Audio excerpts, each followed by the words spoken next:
Hello. In the Crown of Aragon 639 years ago, it was March 8th, 1387. My name is Jonathan Seyfried. I'm a PhD candidate in history at the University of New Mexico, and this is the Historian's Notebook, a podcast about how history gets made. Season 1 is titled Multcara Companiona. We're looking at a document from each day of the first year of the reign of King Joan I of Aragon and Queen Violant de Bar. Let's begin today's document.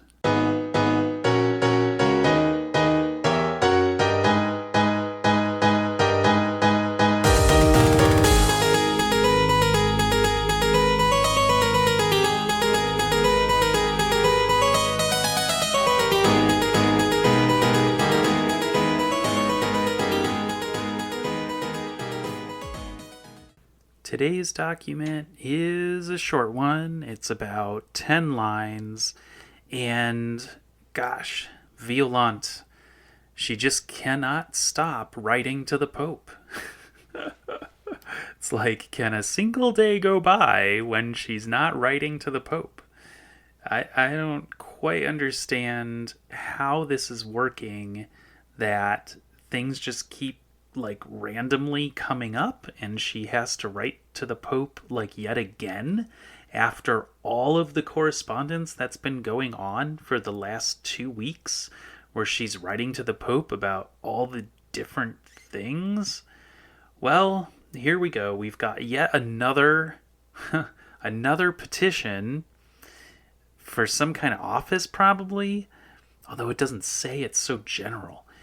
It's in Latin. So I did what's become my usual routine, where I have Gemini do a transcription attempt, and then I have Claude do a transcription attempt, and then I have Claude reconcile the two, and that seems to be producing a pretty accurate transcription.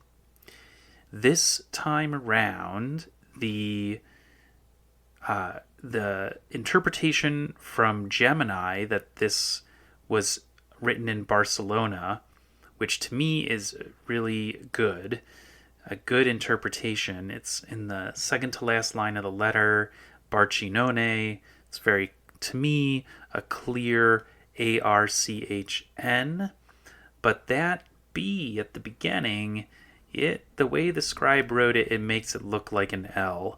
And so Claude decided to override Gemini's interpretation there and say that this was Leda. So that was a mistake on Claude's part. So the transcription of the Latin is going generally okay. The results are definitely not perfect. I mean, there's times when Gemini is totally off and Claude does a very helpful correction. And then there are times where they're both stumped, and I go in and I try to figure it out. Is my skill all that much better than those two large language models combined? Sometimes. All right, maybe 75% of the time. So here in this letter, we have very little information about who the subject of the letter is. It's somebody named Petrus. There's no shortage of people named Petrus, that's for sure. And of course, in Catalan, that would be Per. In Castilian, that would be Pedro. In English, that would be Peter. So at the end of the second line, we have this phrase, Fidelem familiarum nostrum Petrum, our faithful, familiar Peter. I guess instead of familiar, you could say acquaintance, or something like, there's got to be another word that makes it a little bit closer than acquaintance, but subject maybe might work. I don't see words being used in these letters for subject exactly, so maybe familiarum is almost like what they say instead of using the word subject. So we've got the first name Petrus at the end there, and then the next line really looks like spiritu a molto tempore. Spiritu a molto tempore. And then after that, it's a little rough trying to figure out what that word is after tempore. But what's clear is that we're not getting any other additional information about who this particular Petrus might be. Not only that, but further down in line 5, we have mention of contenta sub petitione contained in this petition. So the large language models, they figured that this was like a cover letter for a packet, and that there would be a packet of information about this particular Petrus, and that this was referring to those contents, and that's why this letter is so general, because you don't need any information identifying this particular person, because this is just the outside cover that is meant to be kind of just a general introduction to the content, a little recommendation, and then there's going to be documents inside that offer more specifics. And alas, we have no idea where that packet is, if that is even what is going on. So there's on the next page of this register, it jumps ahead to March 12th, and it's on a different topic. So whatever those documents might have been that were included in the petition, we don't have that. So alas, there is not that much to say about this particular fellow, this particular Peter out of the many Peters in the Crown of Aragon in the late 14th century. So what are we going to do here? I think that there's not much that we can do with this letter. There are a couple other things that I want to point out as little mysteries. So first of all, we have, seemingly for no reason that I can figure out, an additional statement at the bottom. So we've got the usual probata at the very bottom right. Domina Regina, mandavit mihi, and we have per de basant. Not the usual Bartolomeo Servent. Maybe Bartolomeo Servent had a day off on this day. But then above that, we've got etius, and then an H. Maybe honore is oftentimes what's expanded when you just have an H. Etius honore filia et devota Iolans Regina Aragona. Or maybe Aragonem? Ooh, can't quite off the top of my head say what the ending there is. What kind of ending Aragon is supposed to have. But what this all amounts to is basically saying, your devoted daughter, Violant, Queen of Aragon. And it's interesting that that is added in there. Maybe it was something extra that was written at the bottom of the actual letter that got sent out.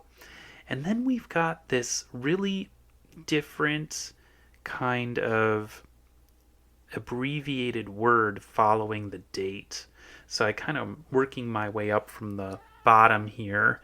So after the year, all of the Roman numeral letters for 1387, we've got the letter P with the curl that is for pro. So pretty sure that it is pro.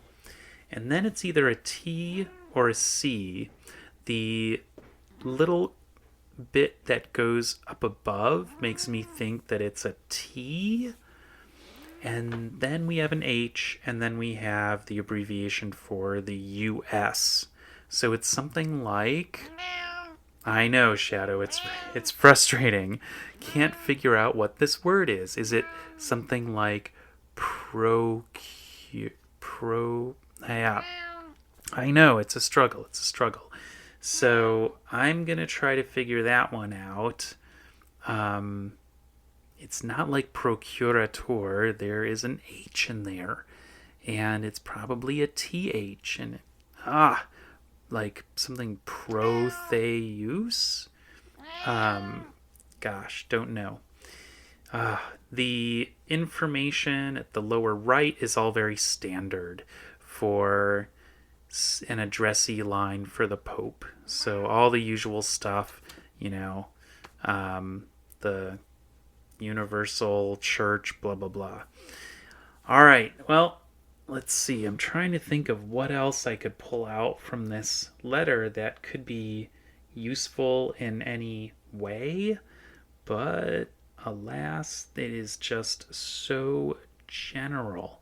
All of the usual stuff, like, hope that you're doing well and that you're going to continue on for a long time. The last phrase right before the dating clause is per tempora longoria.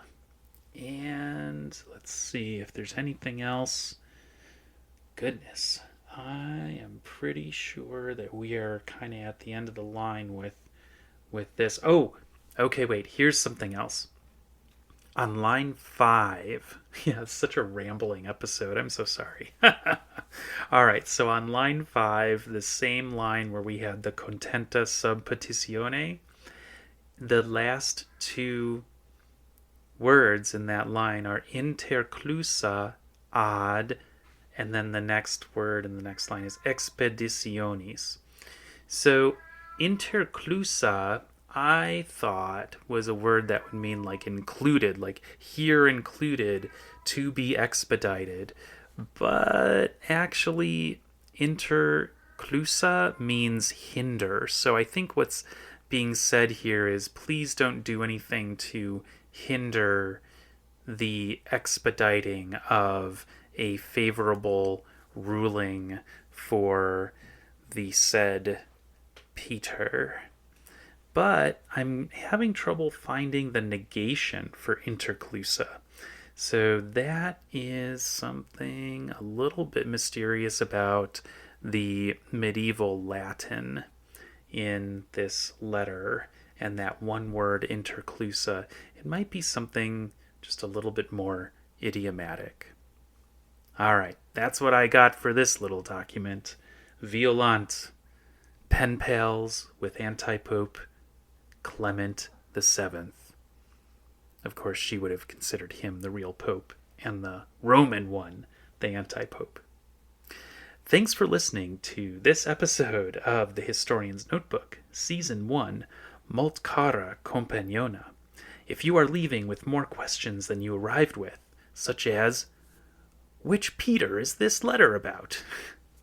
Then I've done my job. Remember, the motto of the Historian's Notebook is dissatisfaction guaranteed. Visit the website to see an image of today's document and additional show notes, including if I can figure out what that little word is after the year at the end of this letter. Hopefully I'll figure it out at some point. And listen again tomorrow to hear about the next day in the first year of the reign of King Joan I of Aragon and Queen Violant de Bar. In the meantime, take care.